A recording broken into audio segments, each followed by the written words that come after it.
Hi, everyone. I am Dr. Katherine.Kelly. I'm the founder of the Soul of Healing Alignable group for collaboration. And I want to thank you all for watching these and listening. And for those of you who are new to the group, just to help you understand why I'm doing these interviews. One of my biggest missions is to bring the traditional world of practitioners together with the soul healing or the holistic practitioners that are out there, because we seem to live in these separate camps, and yet we have such work we could do to integrate. And boy, we can learn a lot from each other too if we allowed it to happen. And so that's the whole reason why I created this group.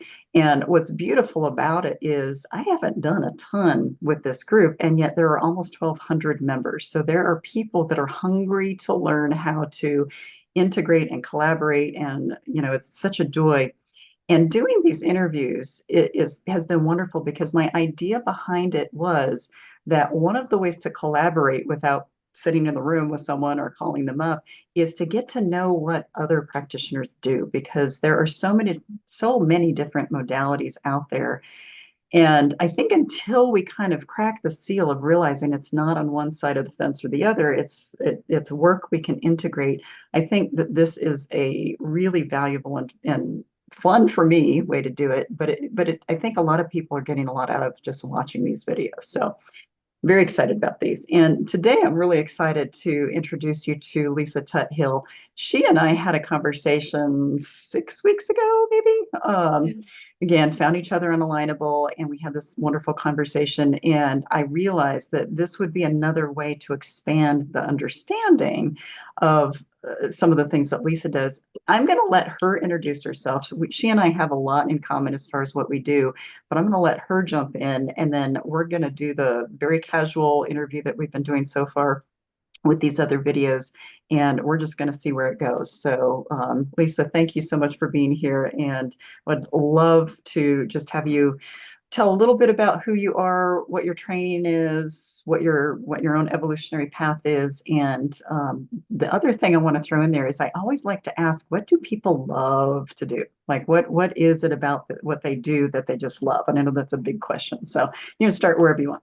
Perfect. Okay. Well, first of all, thank you. I feel very honored and blessed to be here. So thank you very much. And I'm super excited about how we connected. It just feels very aligned. So again, like she said, I'm LLisa Tuthill. I'm a mental health therapist and a spiritual intuitive coach. And how that came to be was I always knew from a young age I wanted to help people. My dad was a teacher. I come from that line of educators, but I knew I wanted to do a little bit more work with that. And so I felt therapy was the way to go. So I went and got my undergraduate in childhood psychology and took some time off to play snowboard, do all the fun things you do in your early 20s. And then I just felt that calling to go to get my master's and really help more people. And how I found the program that I found, and the reason I'm saying this is because it's an unusual program. I know Kate and I are Kelly and Catherine and I had talked about it. And I threw a dart at the map of the United States because I am not very good with tests. And I've always struggled taking tests because I think the questions. And then I go, well, what about this? And then there's this. And then, so I wanted to find a master's program at the time that didn't require the GRE.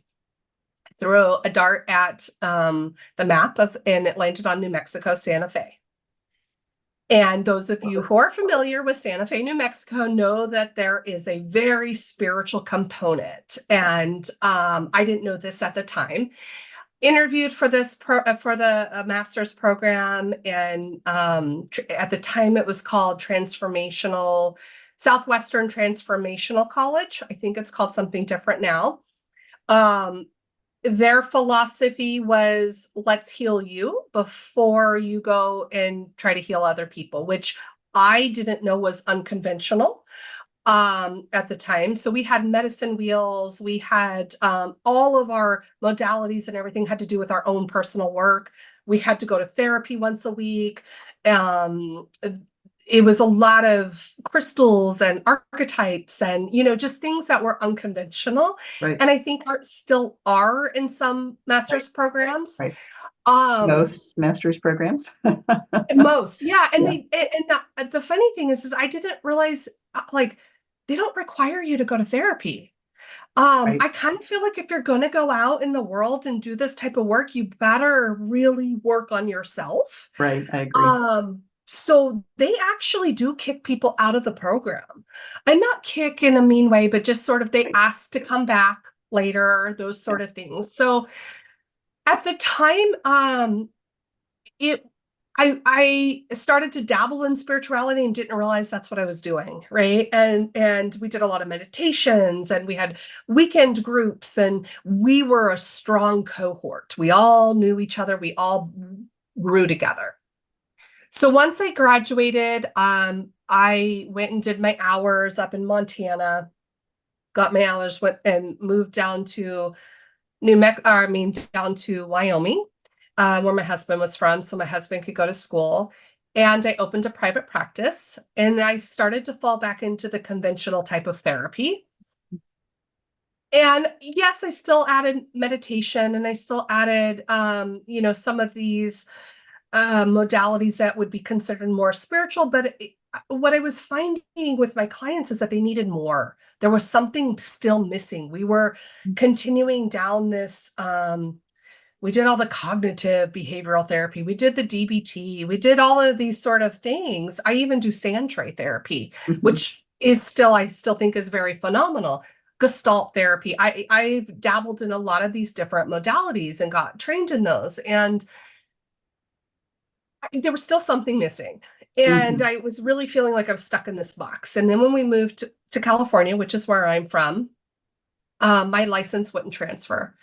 And again, like I had mentioned earlier, I tend to look outside the box and try to find my way of how can I do this? And I Recreate the realized box. I create my own, and I don't even know if box is the right word. I just create Right. my own path and I push the box out. I'm like, this doesn't feel good. Right. And so I found a program in San Diego that was a spiritual um, coaching, a spiritual coaching and certification. And I thought, you know what, I'm going to go do that.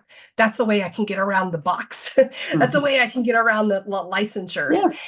Yeah. And so I went and did that. And that really opened up my practice to, I'm going to start doing spiritual coaching with mental health. Mhm. And so, yes, I still have my license.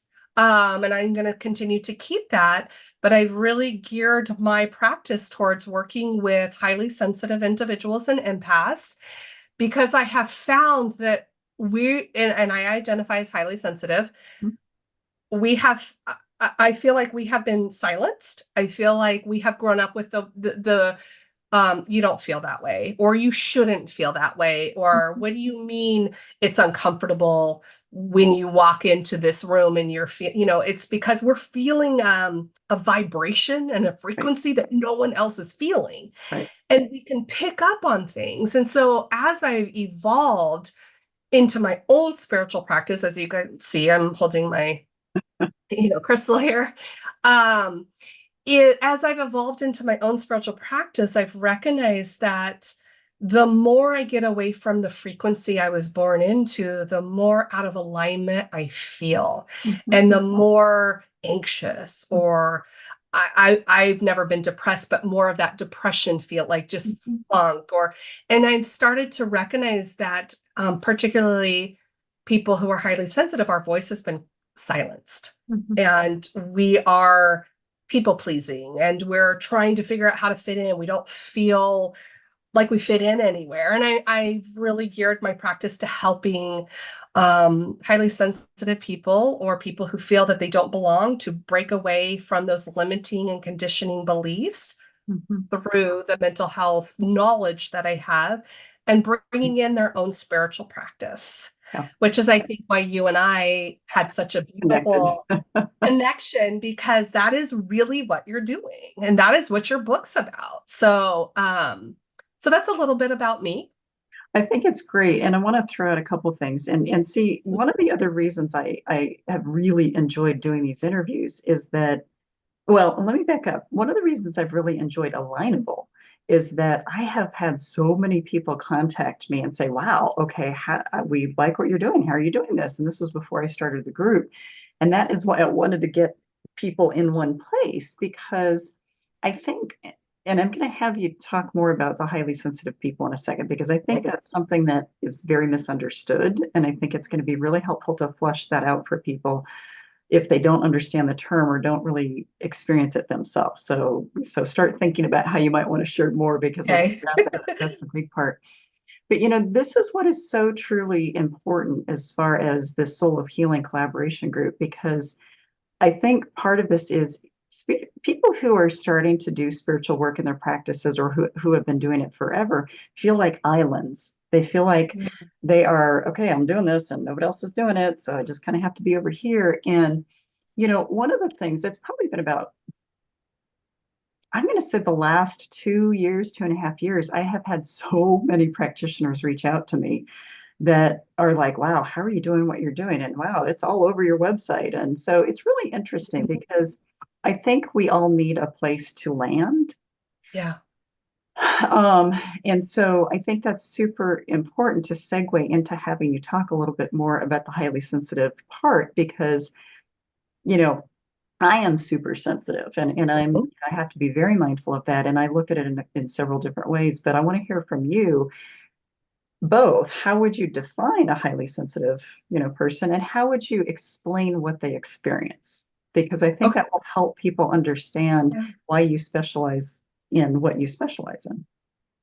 It's a really good question. And if I miss something, please chime in and add to it, or ask a question to kind of pull more out of it, because I think as a highly sensitive, sometimes I tend to forget Oh, sure. certain things because it's just my world, right? And so I didn't know I was highly sensitive. I identified as an empath for sure. And I think most people can understand what an empath is, but being highly sensitive takes it to another level. So someone who's highly sensitive is somebody who can walk into Walmart or anywhere that has those fluorescent lights, and all of a sudden feel a vibration where they don't know where it's coming from, right? You walk into or it can be, I don't know, a bar, or it can be a restaurant. It doesn't matter, grocery store. And you walk in and all of a sudden you feel, I'm going to call it a frequency or a vibration that may not fit for some people, and that's okay. But You feel all of a a sudden discomfort. I think a that. discomfort, dysregulated. Something happens within your body where you're just like, I got to get out of here. And sometimes it feels like you just want to get it off your body. Like you want to crawl out of your body. Right. And so that's one way to just kind of help people understand, like, one, you're not alone. Two, you're not crazy. Three, you're not broken. And I think those are the languages that we've been told that we're conditioned to believe from a very young age. Right. You don't feel that. That's not. A lot of times highly sensitive can also be very intuitive, extremely intuitive. And especially if you can hone in on that. For me, it's a lot of clairvoyant. I can very much, when I'm working with clients, I can see what's happening. And there's many different experiences as an intuitive person who is a highly sensitive has it can be a sound. They can hear things. They can taste. Sometimes you'll hear people say, oh, I can taste something when like a spirit comes in or something like that. And those are the things I believe that at a young age we're told, no, that's wrong. And then we tend to start to feel like, well, where do I belong? You talked about an island earlier. It's sort of like, well, I don't belong here and I don't belong here. And what's wrong with me? I must be broken. And so as a highly sensitive, we tend to people please. because we want to fit in. Mm-hmm. So I'm going to go along with what everyone's saying, even if it makes me uncomfortable. Even if I don't really know why it makes me uncomfortable, I'm just going to go with it. Yeah. Because I'm trying to please everybody. That's really a big one, I think, for highly sensitive people, is because we feel so alone and we feel so isolated and misunderstood. We tend to silence our voice. Yeah. And a lot of times too, so another example would be if you're in a friend group and you're experiencing something and you say it and your friends kind of look at you like, what are you talking about? Mm-hmm. Or that's, I'm not experiencing that. And I think a lot of that is tends to come when we're younger, and maybe Right. now, maybe people as we get older, but and then you start to get quieter and smaller. Yeah. And so I think that's a big part. I just giving examples, I feel like, is helpful, because you're right, a lot of people don't understand when I say highly sensitive person. We Yeah. understand empath, but highly sensitive, like I said, just takes it one step further. So like if you've ever experienced when you walk by someone and you go, ugh, like, ugh, that doesn't feel good. Right. Right. That's a highly sensitive person. You just picked up on their energy. Right. And so, being able to recognize those boundaries, that boundaries for us are very important energetically and physically. Right. And, or sometimes you experience and you feel drawn into the person.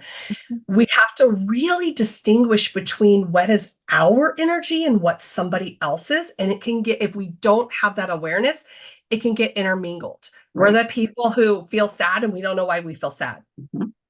We're the people who are angry and we don't know why we're angry. Those are the things I think that get kind of washed away or pulled, like, well, why are you angry? And you're like, I don't really know. Right. So someone could be experiencing something and it's real for them, but if there's no context for the other person to understand why they're experiencing it, they can get very dismissed, and I call it suppressed. That like Yeah. then, and that's a term I'll flesh out a little bit in a minute, but they can very much get suppressed from, okay, wait, I'm not experiencing what everybody else is, so there must be something wrong, or maybe I'm imagining it. So it Yeah. suppresses them, but it also dismisses their experience of human life. 100%. So I want to weave this into the mental health part of that, because, I understand this, but I want the world to understand this according to what you're discussing. So how can that negatively impact mental health for people? Because I think helping those who don't understand the, sensitive person, maybe it'll open up the world a little bit for them to go, oh, well, gosh, maybe I need to start thinking about that. Absolutely. That's a beautiful question. I think a good way to explain that is depression and anxiety. So when we're suppressed and we're told we don't have a voice or don't speak up, one, we start to think that our opinion doesn't matter. So we start to devalue our experience. We So start to have self-esteem. low self-esteem, self-worth. We're not good enough. And as we know, that carries over into our lives in everything, relationships, work, as a parent, without friendships, everything. The other piece to it is then you start to get anxious going into places. Right. Even stores. I've had clients who are like, I don't even know if I can go to a grocery store. So, things like that, where we start to look at depression, anxiety, mental health more as a symptom now, rather than, I've never thought of it as a problem, but for lack of the way most people The describe it, is terminology. Yeah. it's a problem. Yeah. And so really that's a symptom of what's going on underneath all At a of deeper that. level. Yeah. Yeah, which is what you've been talking about, that soul level. Right. And so as a highly sensitive, when we are suppressed into this tiny, tiny little box, our self-worth goes down. We start to get depressed. We don't want to engage with people. We're afraid. All of these things. And when you compound that over time, you can get anxious, you can get depressed. We're such a society of a quick fix. Right. Oh, you've got anxiety, let me give you a pill. Oh, you've got, and again, I'm not knocking, my son has severe depression and anxiety.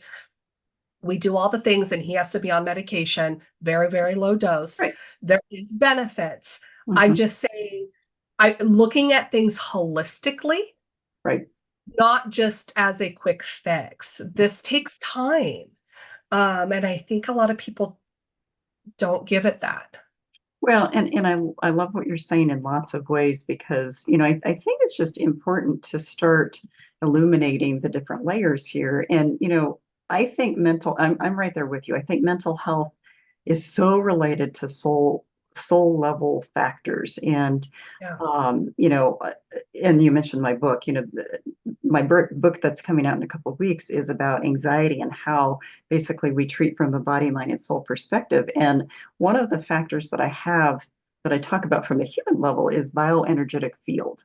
And our bioenergetic field is basically that energetic field that we have around us. And we have many different layers of that. But if in this case, that bioenergetic field is very sensitive, then Mhm. you're going to get a lot more stimuli and a lot more stimuli and faster stimuli coming in to a point where it can really create what looks like anxiety for people. Yes. And You that just, is one of the yes. things I'm trying to help people understand is, okay, we have symptoms of anxiety or depression or PTSD or grief or whatever, but what's beyond that? What is the deeper part of that? Because if we treat the symptoms, we're not going to get very far.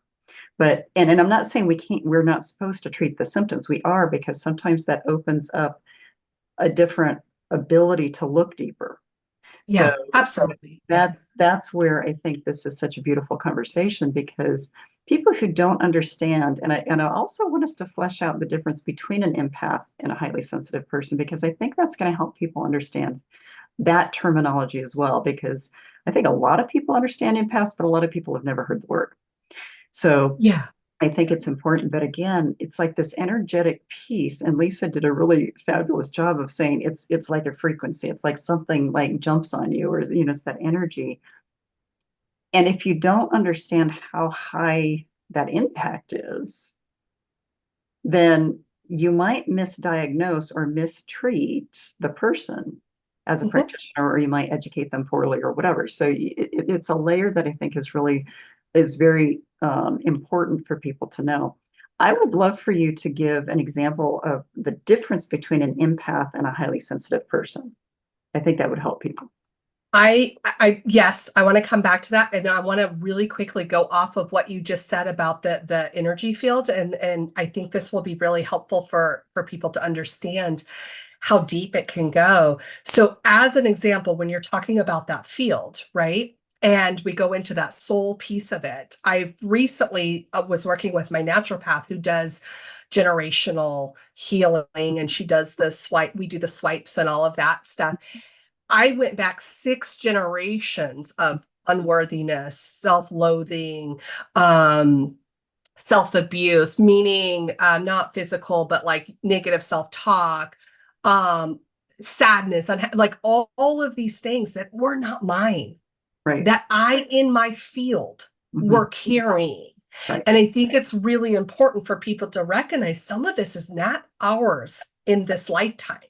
Right. And that needs to be Yeah. out. And I'm telling you, like, I'm still in the process of processing it Yeah. because it takes 6 days for my body to process this. I've never felt lighter.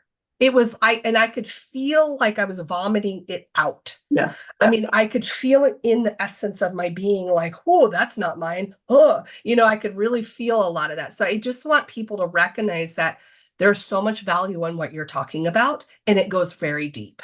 Yeah. And I'm gonna segue with that, and then we'll come back to the empath thing, and that's exactly why a lot of what I wrote in this book and what I try to emphasize to people is that everything is energy. So, Mhm. this pen is energy. It's just a different frequency or vibration of energy. And so, for people who don't even understand that, I think it's really important for us to just kind of bring it down to earth for people and go, okay, everything on this planet, from a physics perspective, from a scientific perspective, is just a different vibration of energy. It just, a thick rock, or a rock, a very sturdy rock, just has denser matter, but there's still like energy moving around all that. And so if you go way back to physics in high school, or, whatever science you took, if people will understand that.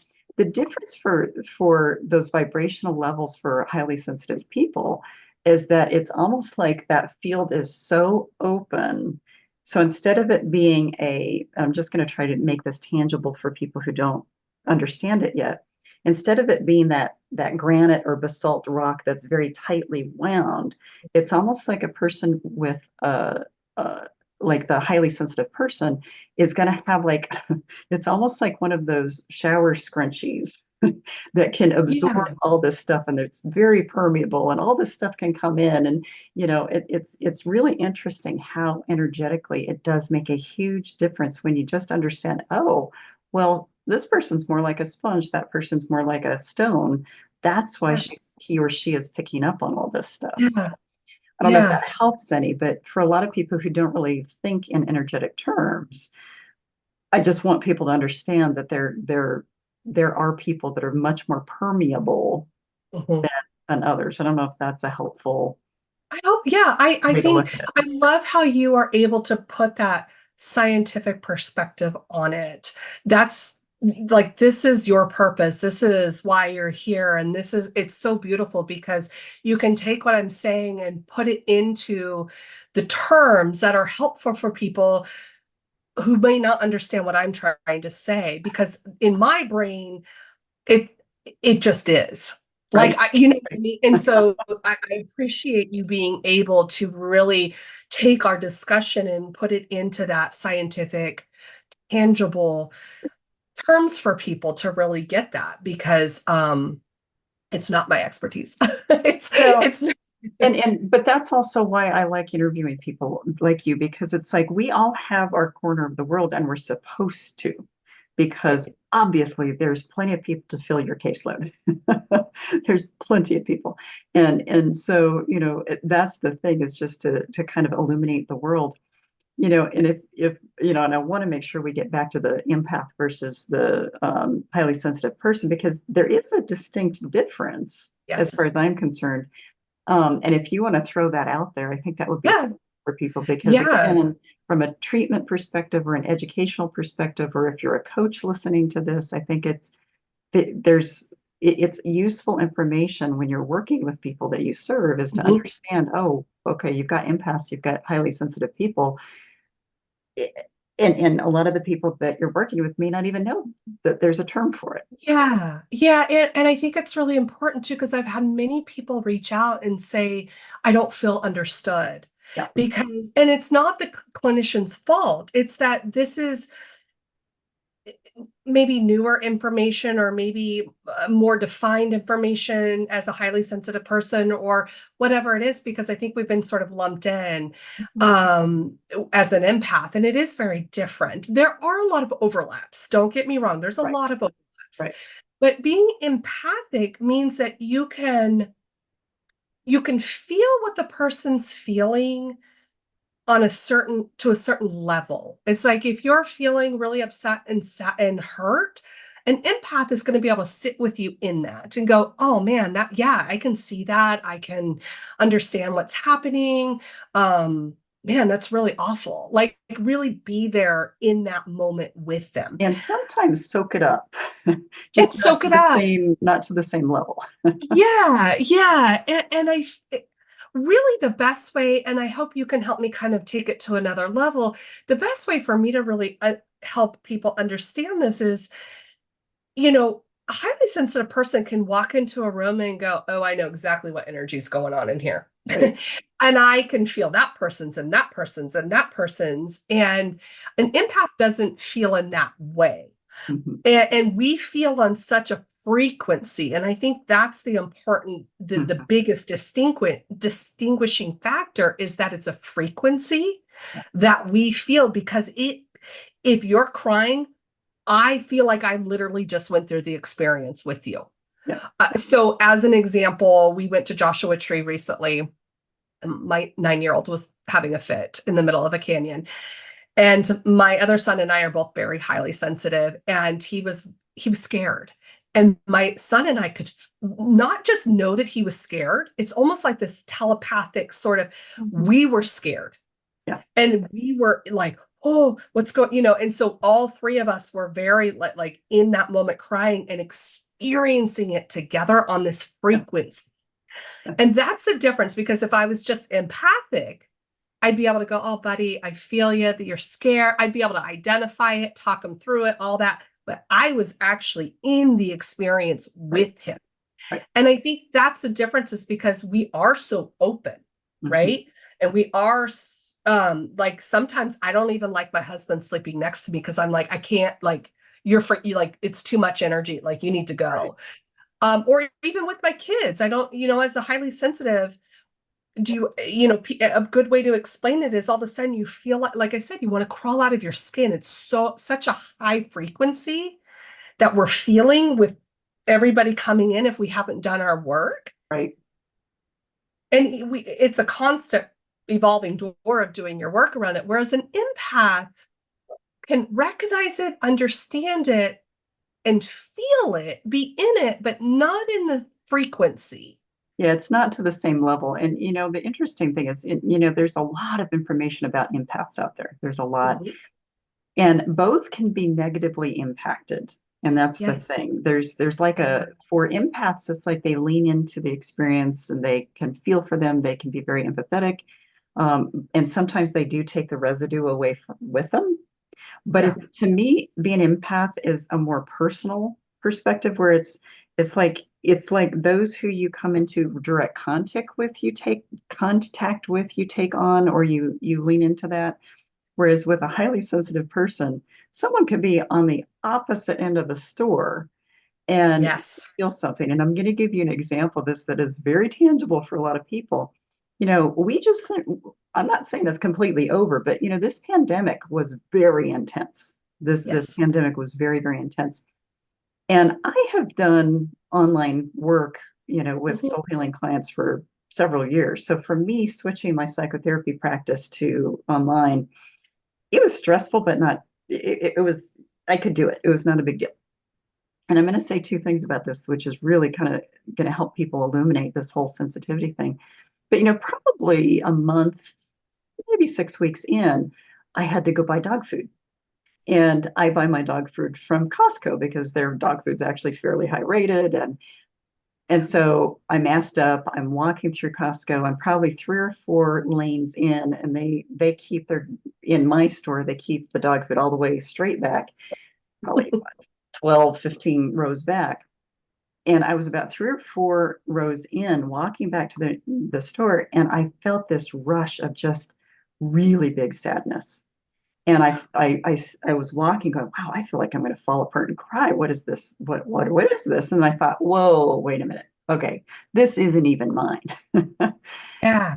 And so I realized, and I usually, when I go to Costco, especially during the pandemic, I went right when they opened, so not thousands Yes. of people were there. I went to get in and get out, but the people that were like there, wow, that energy just like fell on me. And I realized, wow, okay, so people really are struggling with this. And so I got in, got my dog food, probably but picked up a pineapple or whatever else I buy there, got out, and probably 10 feet out the store, I could feel it go, I could just feel it release. So that's the intensity, I think, Mhm.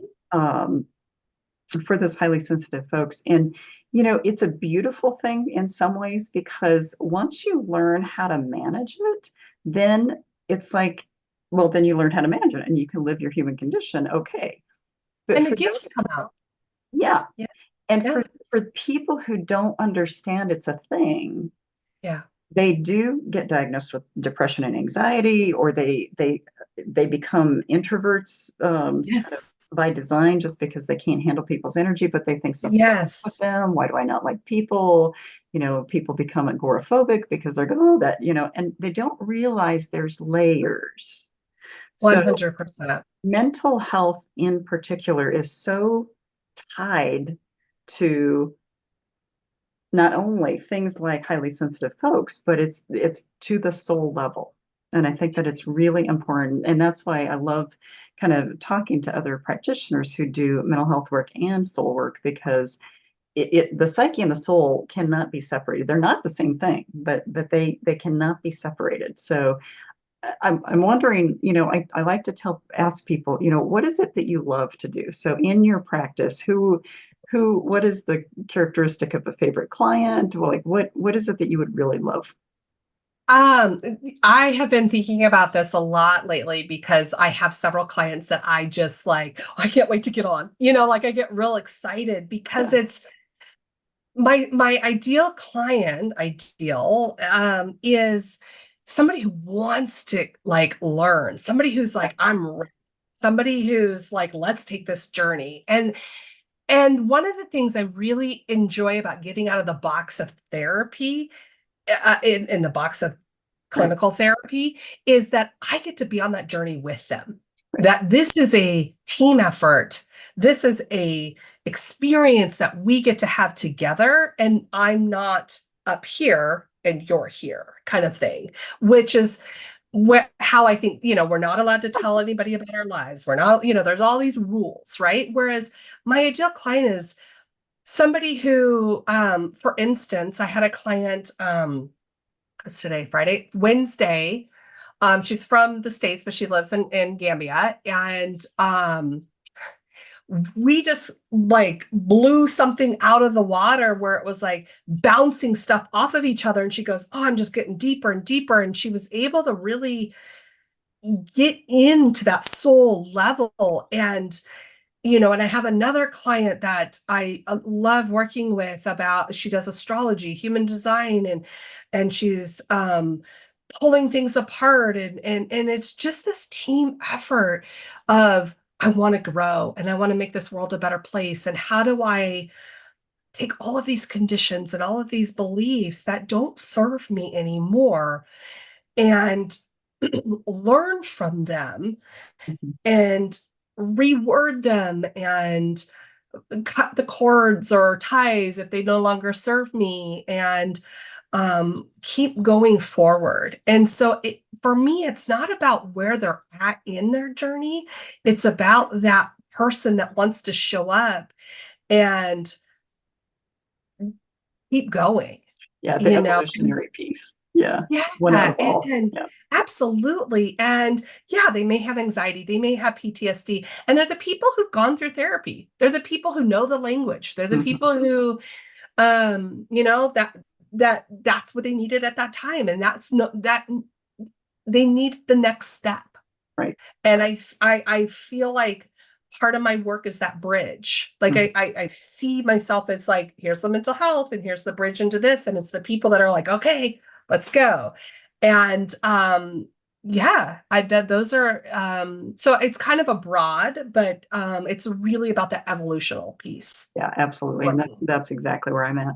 The other thing that I'm trying to help people understand through doing these videos is that and I have to explain it before I can actually help them understand it. But it's like, we tend to focus on the body. Mhm. And then we take it out a little further and focus on the mind. But to me, the soul aspects are like not only the entirety of the mind, the body and the mind, but it's like so much more. Yeah. And so one of the other things I'm trying to do with this group is help people kind of make the soul tangible because someone asked me, I was a guest on a podcast a little bit earlier today, and she was asking me, well, why do you think the soul isn't part of our everyday life? And it's not measurable. You can't pin it down. You can't ask it, hey, how are you feeling? Because, well, you can if you know how to do it. But it's that whole idea of, the science world has really, really dismissed and kind of ignored the soul for so long, even though Hippocrates, the father of medicine, said that the soul is present in every organ and every illness. So it's fascinating. And then we have Carl Jung, who, of course, was one of the founding fathers of medicine, and he Yeah. basically said the same thing. But again, most therapists are not really taught about his soul theory. They're taught about the collective unconscious and other Yeah. things. Dreams and yeah. Right. So it's really fascinating. But, I think one of the things that I think you and I do directly and indirectly is try to make the soul tangible because like you were just, I do this all the time where I just talk about it, but then for people who don't understand the soul or go, well, why is she talking about that, I try to make it very tangible. And I'm going to say a few things and then I'd love to hear your thoughts on it because one of the ways I try to explain the soul is, yes, it's the essence of who we are. It's in every cell of our body. It's the driving force within us. And yet, it usually, from a soul healing perspective, to me, if you can't get at a discomfort or a condition from a mind perspective or a body perspective, and something feels sticky or something feels unexplained or something feels intangible, it's always the soul that's trying to get your attention. So I don't know how you feel about that, but I'm trying to, again, if you have any different language to try to bring the soul into light for people. Yeah, there's a couple of things that sort of came up. It's this idea of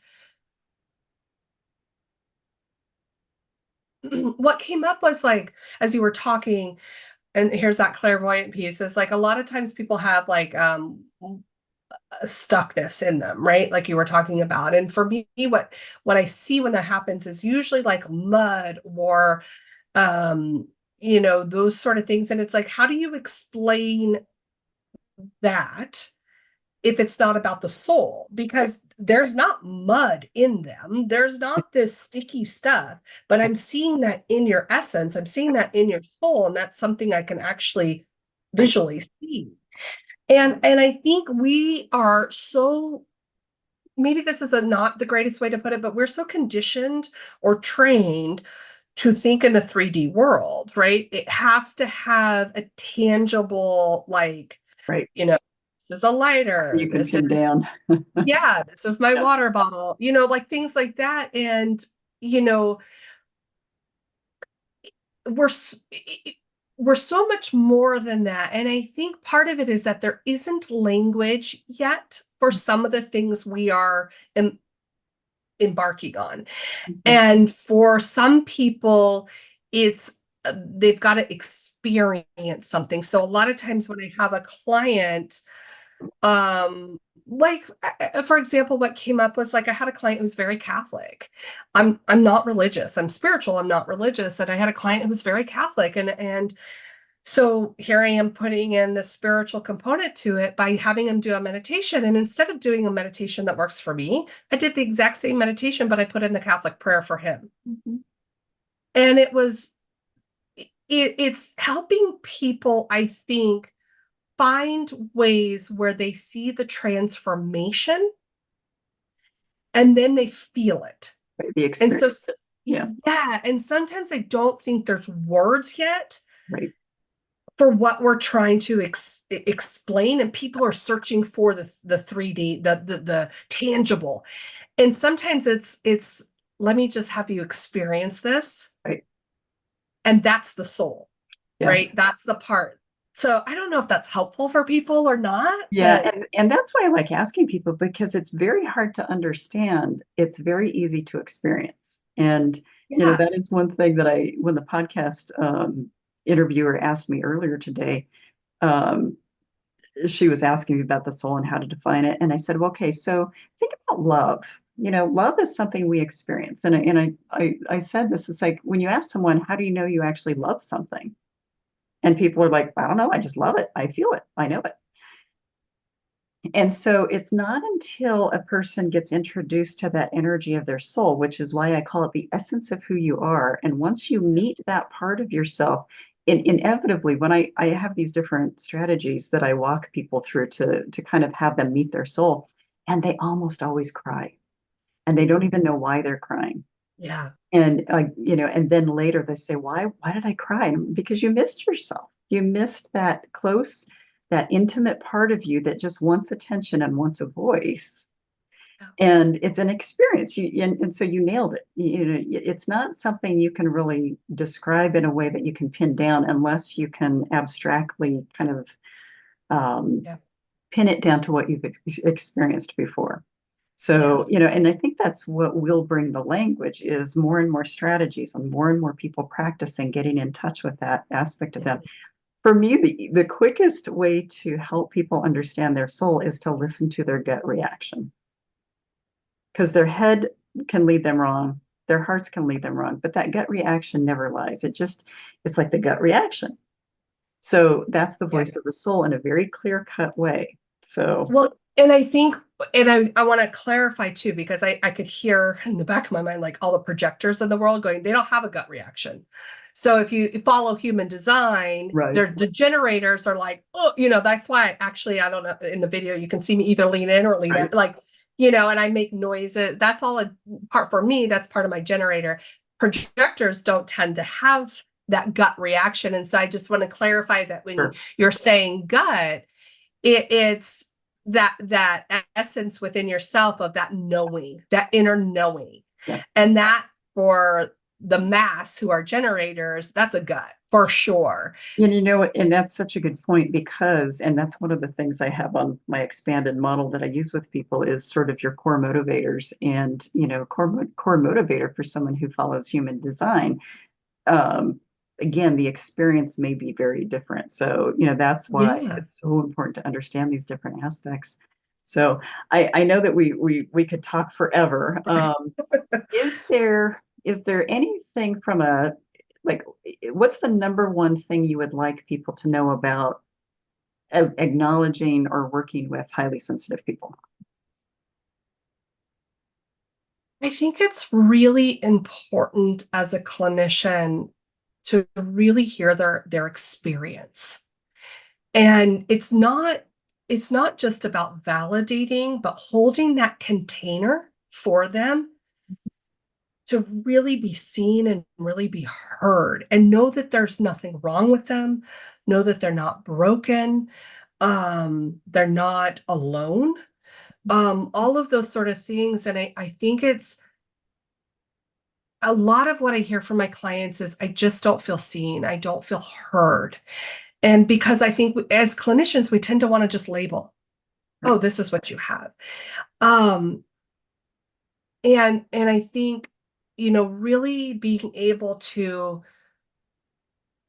be with that person in their experience and walk through that experience with them. And if you really don't know, just admit it. Right. Just say, you know what, I'm not really sure what that's like. Hmm. And own that and say, hey, can we figure this out together? Let me do some research. Let me reach out. Let me ask my colleagues. It's okay to say no as a clinician. Not Hmm. necessarily no, but it's okay to say, I don't know the answer to Right. that. Right. And Yeah. I want to help you. Yeah. And so let's do some research. Yeah. My Like, favorite. Yeah, and I didn't mean to interrupt you, Lisa. I'm sorry, but okay, one of my favorite things to encourage people to ask is help me understand. yes. And that is an invitation. And I use that for so many things. And it's that help me understand. And it would open that person up to partner with you too, is to say, oh wow, Yeah. he or she really wants to know. Okay, so how can I help her understand? Or how can I help him understand? And I Yeah. think, there are lots of books out there, and this is one of those things where again, I think just even for people who aren't highly sensitive, if Mhm. they can kind of put themselves into a place of hearing or learning about what that highly sensitive experience is like, you don't have to have it yourself, but being able to stay present with it is really important. Absolutely. I think that's a very valuable thing to say is even if you don't identify with what we've been talking about, it's really good to understand it because those that are, we are the people that feel on such a level that it can be very uncomfortable Right. for us. And for someone to just go, oh, this experience is uncomfortable for you. Do you want to go? What do you need right now? Mhm. Those sort of things I think is really important because we're so you're too sensitive. You're too this, you're too, those sort of what do you mean? Get over it. It's just we already know all these people. And I think it's important to recognize that highly sensitives need downtime. So that goes back to what you said earlier about being introvert. We're not introverted. Well, some of us maybe, but we're not introverted. We actually, when we go out and experience all this energy, some people need several days of Right. downtime. Right. So really recognizing that this isn't a diagnosis, Right. it's how we experience life Yeah. and the world around us. And if people could understand that when you call us and they say, oh, you want to go out tonight? And we're like, no, I just want to sit on the couch. Yeah. I don't want to do Yeah. anything. That it's not a personal thing. It's that I need that alone time. Yeah, it's so funny you say that because I have a friend who contacted me this morning. I'm not usually available, but she called me and I picked up this morning. And we were talking and she said, well, me and Chris, her partner, are going to going to the Earth Day Festival tomorrow. Mhm. There are thousands of people at the Earth Day Festival. And she's like, do you want to meet us? And I was immediately like, no. And I'm a tree hugger. I love that kind of Yeah. stuff. But I also know that for me right now, Yeah. because of everything else that's going on, that is not a good choice for me. So it was funny when Yes. I shared that because I was very direct with her. I said, no, I don't think I'm at a place where I want to be around crowds. And I'm not an introvert. I'm a Sagittarian for God's sakes. I mean, I love people, but Yeah. I just know energetically I'm going to need to like pull it in tomorrow. And so it was Yeah. really interesting. And granted, I'm getting together with two other friends later in the afternoon, but they're both sensitive to energy and they understand it. Yeah. Well, and it's not a crowd. Right. And I think that's a really valuable thing that for highly sensitives, if you do not have that awareness, then you would end up going because there's the people pleasing. Oh, I don't want to hurt their feelings. I don't want them to feel bad. And then you Or I go and should. then, Yeah. or I should. And then you like are sick or you're out for 2 weeks or you're, oh my goodness, I'm depressed or I'm whatever because you just picked up on 1,001 people's energy. Right. So I love that you brought that up. That's a really good, and you have done your work and you have the awareness around that piece. I'm very well So, aware that too many people mhm. is too many people. Not even Yes. the people, it's the energy of the people. Yeah, the energy. Absolutely. So, Yeah. Lisa, tell the audience, tell Alignable folks where they can find you and how to contact you if they want to. Yeah. So I have a website, www.lisatutthillcoaching.com. Right? So it's just my first name, last name, and coaching.com. And it has all different ways of getting a hold of me and things like that. And then also I have an Instagram where I share um, you know, tips and stuff. I'm not super on there all the time, but there's a lot of like a director information, and that's my last name, first name. So Tuthill Lisa. And then I also hold meetups for highly sensitive people. So if you go to Meetup, I think it's just highly sensitive people empower an open heart space for empaths and highly sensitive people is what it's called. And I do monthly meetups in there. Sometimes I charge a couple bucks to hold you account or 20, like Right. some money to hold you accountable for showing up for yourself. And sometimes they're free educational. So that's a place you can find me as well. Wonderful. Well, and Lisa, I know you and I could talk about probably a ton of things for many, many hours, and we probably will reconnect. So that's wonderful. Any last things you want to say? No, thank you. I just want to say I'm so appreciative that you're doing this work, and I think that it's our world is ready for it. I think it's going to continue to evolve, and I'm so grateful that we connected, Yeah, I love and that you're able to really put this work out there because it's very needed. And I'm to those that are clinicians on one side of the camp, I'm hoping that this will be a great conversation, and your book will be a great conversation for to kind of open up and start pushing outside of the norms and put let's get out of the labels, let's get out of the box, let's get out of the and evolve. Well, I think it's just time to get back to the soul. That's kind of where I'm at, Yeah, and I appreciate you saying all those wonderful things. And, for those of you, I'm not promoting when I say this, but the book is called Anxiety Treating Body, Mind, and Soul. And it really is much more about the soul than the body and the mind, because you can find that information elsewhere. But everywhere. yeah, and this book really, I mean, nobody has done this to really delve into, okay, what are all the soul factors that could be going in? But that's why I want to bring this work to Alignable and help everybody understand this. But that's why I also love having conversations with practitioners like you, Lisa, because it just pulls more information in and pulls more pieces of the puzzles together, and it helps practitioners understand who else they can go to either ask some questions, Mhm. collaborate, or refer. So Yeah. I think it's wonderful. So thank you. Thank you. Thank Yes. you very much. And Alignable folks, there will be more videos to come. There will be more events to come. In fact, we have an event coming next Thursday, and that one is Where the Soul Went in Healthcare. So if you haven't already seen that, that listing for that, it will be coming. If you catch this video after that, feel free to come back onto Alignable if you're not an Alignable member yet. The Soul of Healing collaborative group, excuse me. We've got, like I said, almost 1,200 providers or coaches or administrators that are part of that already.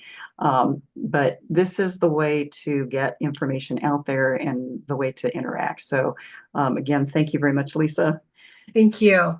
And thank you, Alignable Group. And we'll be back with more information another time. Take care.